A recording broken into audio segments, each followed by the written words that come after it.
Pernah kebayang nggak sih sebuah aturan yang kelihatannya sepele justru bisa jadi semacam belenggu buat para pemikir paling hebat di negara kita? Nah, kali ini kita bakal kulik tuntas sebuah kebijakan yang lagi panas-panasnya di dunia akademik Indonesia. Aturan bukan penulis tunggal. Aturan ini niatnya bagus buat mendorong kolaborasi, tapi kok malah dituding menghambat karir dan menindas para dosen? Yuk kita cari tahu ada apa sebenarnya. Diskriminasi, penindasan, dan kezaliman akademik. Wah, ini kata-kata yang berat ya. Dan ini tuh bukan dari spanduk demo loh, tapi ini suara dari jantung komunitas intelektual kita sendiri. Ini semacam jeritan frustrasi dari para akademisi yang merasa kerja keras mereka, karya mereka, seolah dikebiri oleh satu aturan. Apa sih yang bikin mereka sampai semarah ini? Coba deh bayangin. Udah riset bertahun-tahun, begadang, semua demi menciptakan sebuah karya yang orisinil. Tapi pas diajukan buat naik jabatan, karya itu ditolak. Bukan karena isinya jelek sama sekali bukan, tapi cuma gara-gara satu syarat administrasi. Anda nulisnya sendirian. Nah, inilah dilema yang menghantui banyak banget dosen di Indonesia. Sebuah tekanan yang rusak, nggak cuma karir, tapi juga semangat dan bahkan kesehatan mental mereka. Oke, jadi apa sih sebenarnya akar dari semua tekanan ini?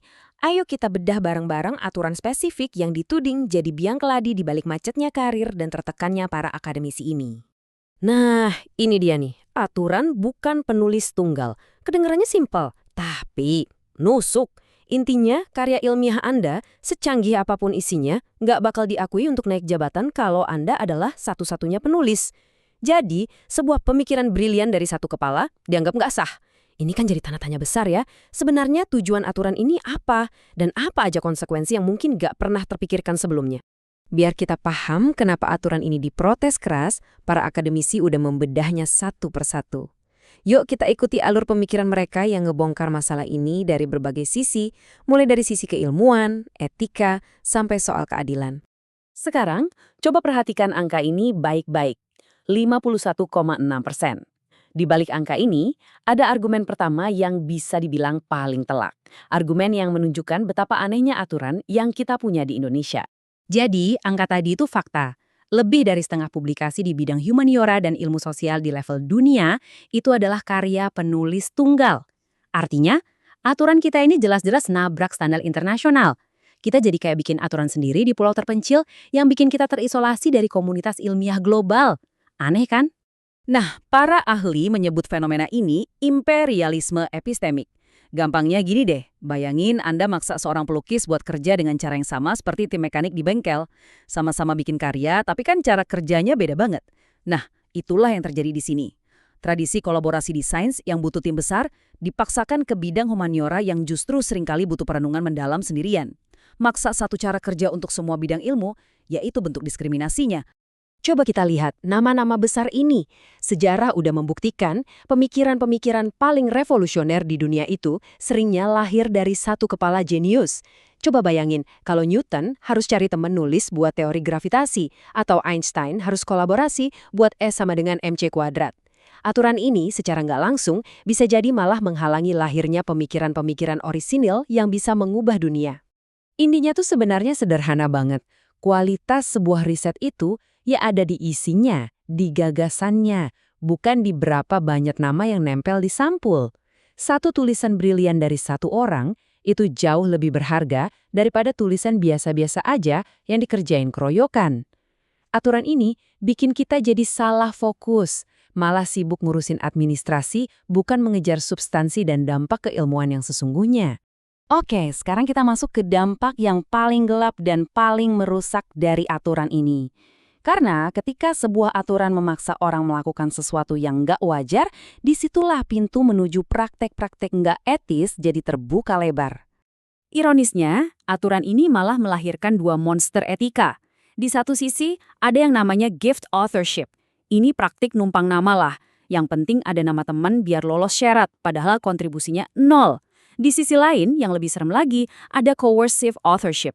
Pemaksaan dari senior yang punya kuasa ke juniornya. Dua-duanya ini penyakit yang merusak integritas akademik kita dari dalam. Ini nih salah satu bentuk penyalahgunaan kekuasaan yang paling nyata dikenal sebagai white bull effect. Jadi, dosen junior yang banting tulang kerja keras sendirian, dosen senior yang punya kuasa datang buat malak dan ngambil kreditnya. Aturan ini tanpa sadar seolah-olah ngasih pupuk biar praktik eksploitasi kayak gini makin subur. Dan dampaknya nggak berhenti di situ. Ada lagi yang namanya Matthew Effect, yang intinya yang udah kuat jadi makin kuat. Dosen di kampus-kampus besar yang jaringannya luas, gampang banget cari rekan penulis. Tapi, gimana nasib dosen di perguruan tinggi swasta di daerah terpencil yang sumber dayanya terbatas?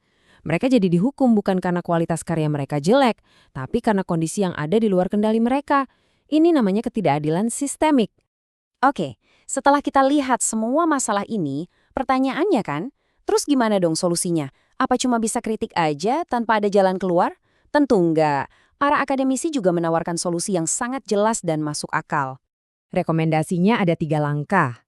Pertama, dan ini yang paling mendasar, hapus frasa bukan penulis tunggal. Udah, akui aja karya tunggal.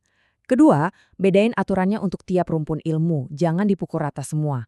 Dan yang ketiga, pakai sistem transparansi kayak kredit. Jadi setiap penulis harus jelasin kontribusinya apa, siapa yang desain riset, siapa yang analisis data. Kalau gini kan, praktik numpang nama jadi nggak punya tempat lagi. Dan ini semua bukan cuma wacana loh, perjuangan ini udah jadi gerakan nyata. Ada sebuah petisi online yang sekarang jadi wadah buat ribuan suara akademisi yang menuntut perubahan. Ini bukan lagi sekedar keluhan perorangan, tapi udah jadi desakan kolektif untuk mereformasi kebijakan yang dianggap sangat merugikan ini. Kita tutup bahasan kita kali ini dengan satu pertanyaan fundamental buat kita semua renungkan. Pada akhirnya, apa sih yang mau kita hargai dari dunia ilmu pengetahuan? Apakah kedalaman gagasan, kebaruan temuan, dan dampak nyata dari sebuah karya?